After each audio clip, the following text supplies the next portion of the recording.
Good morning. I want to thank Mitch on this week's Threat Modeling Team Sport podcast with your host, John Gormally. We are joined this morning by Guy Marong from Luxembourg. Good morning, Guy. How are you this morning, sir? Good morning to you, or good night to you. It's a pleasure to be with you, and thanks for having me. Oh, absolutely. And Guy, obviously, had a chance to get to know you on a professional level as well. Obviously being CEO of Cuba Consulting based out of Luxembourg, and also a previous executive of global security for Sony as well, among other roles and positions you have. One of the things I definitely wanted to dive in this morning, as we had a chance to talk during the pre-call, is obviously there's so much going on right now around cybersecurity, particularly in the European Union. There's obviously DORA that's coming out, there's NIS2 that's coming out, there's GDPR, and of course there's the European privacy law that we'll dive into as well.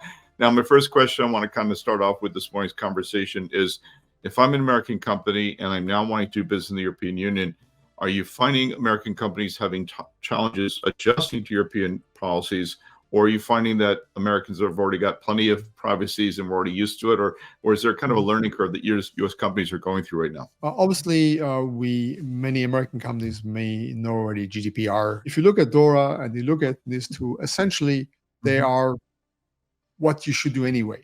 Yes.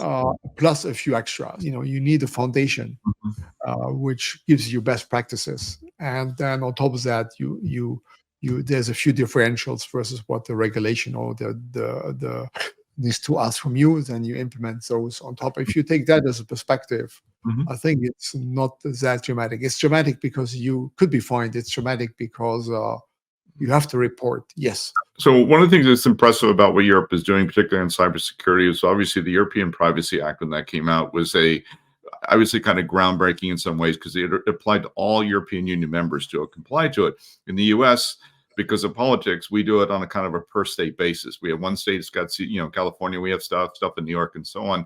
So one of the things that really was interesting was obviously with the emergence of artificial intelligence, and for Europe to have to tell vendors, before you can bring your AI in here, we need to have an understanding of what your AI is doing. And many of them initially went, no, that's our secret sauce. So why has Europe taken such I'm going to say a very strong approach, but a very kind of like a very direct approach to say, before you're going to do this, we're going to get ahead of it. Where the US side, it's the Wild West. It's the race to the top. It's profitability. It's, intellectual property protection. But in Europe, it's more like, no, we're protecting our citizens. So what are your thoughts as far as where do you think the European Privacy Act and law is going to go in the next few years as AI becomes more explosive? More fundamentally, I think the early days of data protection in the US were mainly data protection was something like consumer protection.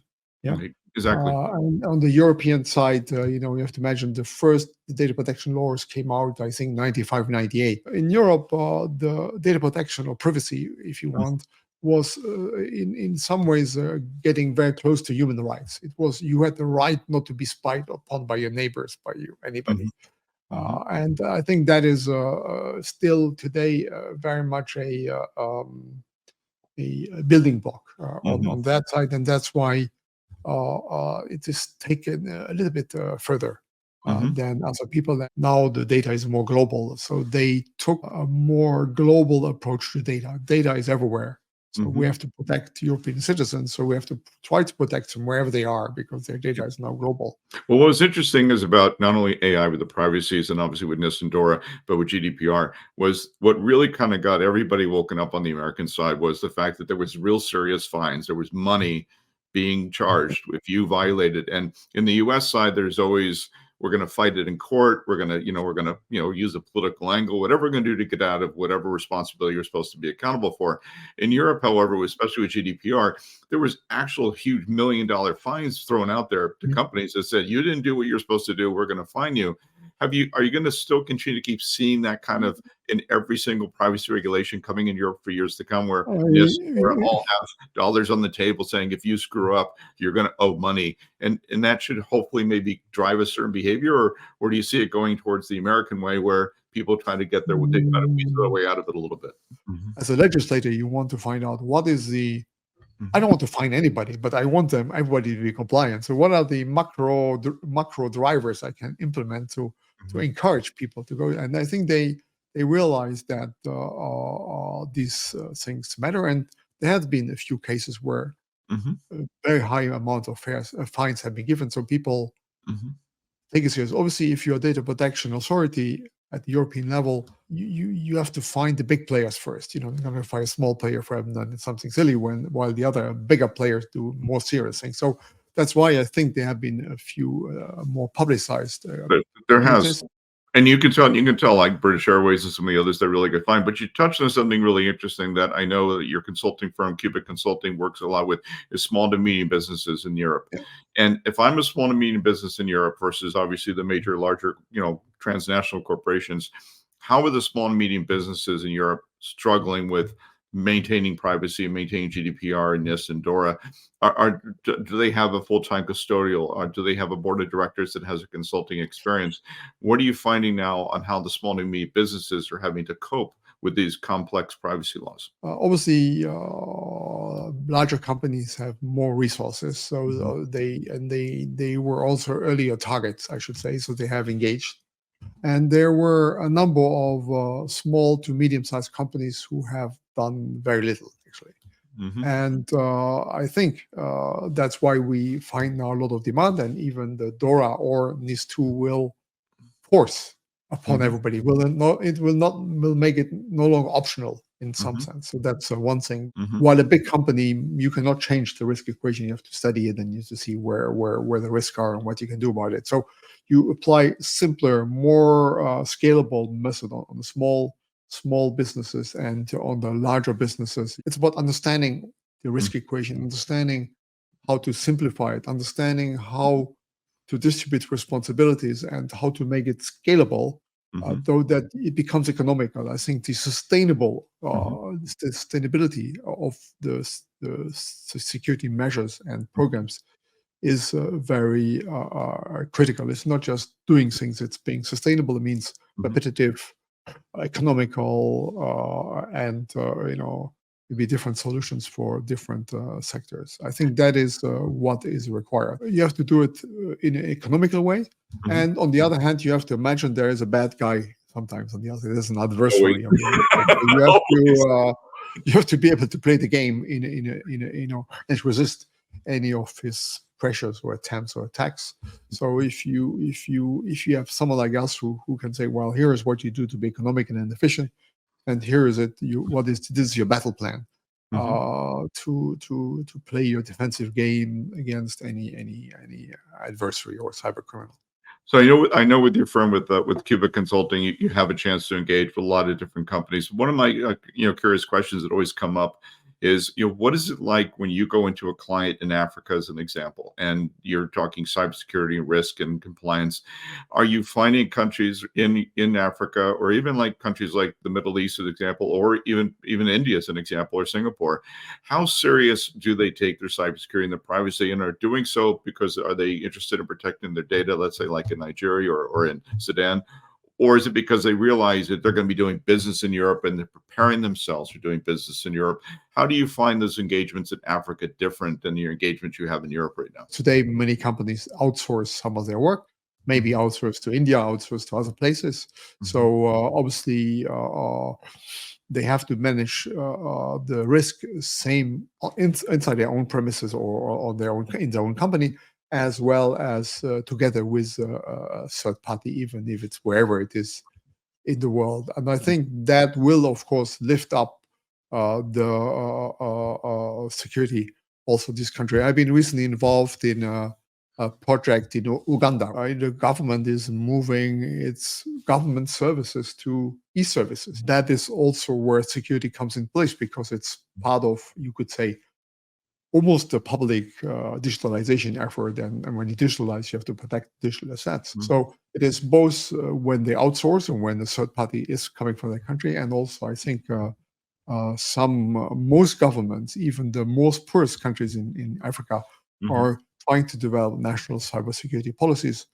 While in India, obviously, many companies have their IT in India, so it's a very the know-how in security is clearly there. And on the other hand, there were startups in India. There was a government who was trying to modernize.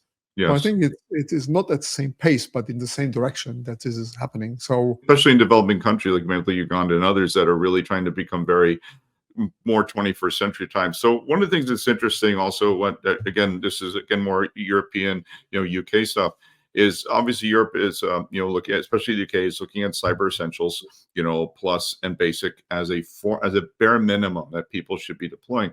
What are you starting to see outside of the UK now when it comes to cyber essentials plus, and how is your firm helping organizations use that as a foundation? In Europe, in the early days, maybe the UK, you have to remember that ISO 27001 was based on the British standard.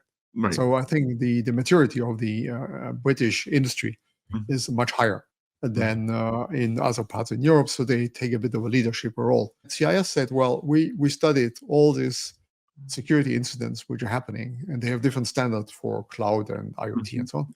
We look at what happened, and we try to derive from our analysis Mhm. which are the controls you should have implemented, which would have prevented maybe their number is like 85% of the incidents. Yeah. So then instead of doing a very absolute risk assessment, you can say, well, actually, I should not do that. I should actually implement the controls which they recommend. And then I will reduce my risk. And to some extent, at the end, you do what you would call a control gap assessment. So if your control is not there, that means you have higher risks. That is an approach which is, I think, very suitable for small and medium-sized companies because it's very concrete. This is a control. This is what you have to do. And then when the control is not there, well, obviously you don't cover the risk properly. That's why I said even for DORA or for Yes. NIS2, you can choose that framework and Absolutely. then as a base for what you do. And they are somewhat in line with at least the previous NIST framework of division of the different controls. And I'm sure they will implement the NIS2 who came out recently. So it's just a different way to look at the same thing. So I think that is my angle. So if you're small and medium, try to go for controls. If you can afford it and you have the right resources, you may consider more of an absolute risk assessment. So the other asset that you have been developing the last few months is basically Cubic Lighthouse, and it's kind of become a kind of like a knowledge center portal that you're sharing information with the public on everything from cyber to board level to risk management, so on. What is the future of cyber, basically cyber content you plan on putting within within your particular Lighthouse application right now? As an industry, we are maybe 20-year-old industry, but we're still not a mature industry. Yeah. So we're dynamic. It's not like we solve the same problems. If you build an e-commerce website, maybe there are different ways to do it over time. But here we solve a problem which is changing all the time because when we solve a problem, the bad guys find another door open. The information which has to be exchanged is a lot bigger. Yeah, there is about what is a new problem, what is a new solution, and it never stops. And which makes it very hard for companies and also for management, especially if you're a larger company. It has become now multi-layer from very specialist teams to CISO, CIOs to executive team to the board, and we wanted to address that these different layers. In some ways, that's why we started doing hopefully reasonably comprehensive videos on YouTube. There's also news. There's news every day. We unfortunately typically bad news, but there's still news or direction. It's still news. We do research and we structure it in a way so that it is meaningful and hopefully actionable in some ways. That's why we launched the Cubic Lighthouse our website. We have also added blogs, which is more a deeper understanding where we look at the inflection points in some ways. And in the next few days, you'll see the first podcast coming out because sometimes it's easy to listen to news when you're running or you're in the car. Wonderful. So, Guy, as we're closing out the podcast this morning, how can people best get hold of you? What is the best way for companies to engage Cubic Consulting? And more importantly, very exciting. Obviously, you got a lot of things coming out on Lighthouse as well. But how can best people follow you, social media and things like that? Well, there are two websites which is important. One is the consulting business. It's full. The domain under which we function is, and the name of our company is called Cubic Consulting. So The domain name is cubic.consulting. And for the media side, it is cubic-lighthouse.com. So we have introduced the word lighthouse because our objective is to show the light, to show the direction, and to hopefully avoid obstacles. So cubic.consulting and cubic-lighthouse.com for the media part. Wonderful. Well, You will find on the website, you'll find the other social media. Perfect. Well, thank you very much, Guy, for making on this week's podcast of Threat Modeling Team Sport. I wish you very well and very much success in your company, and continue obviously following Lighthouse as well and some of the content you have coming out as well. Thank you. Thank you so much for having me and giving me a chance to share my views or our views on cybersecurity. Thank you so much. It's a pleasure, sir. No, very much so. Everyone, thank you for making on this week's Threat Modeling Team Sport with the host, John Gormally. I'll see you on next week on the podcast. Take care.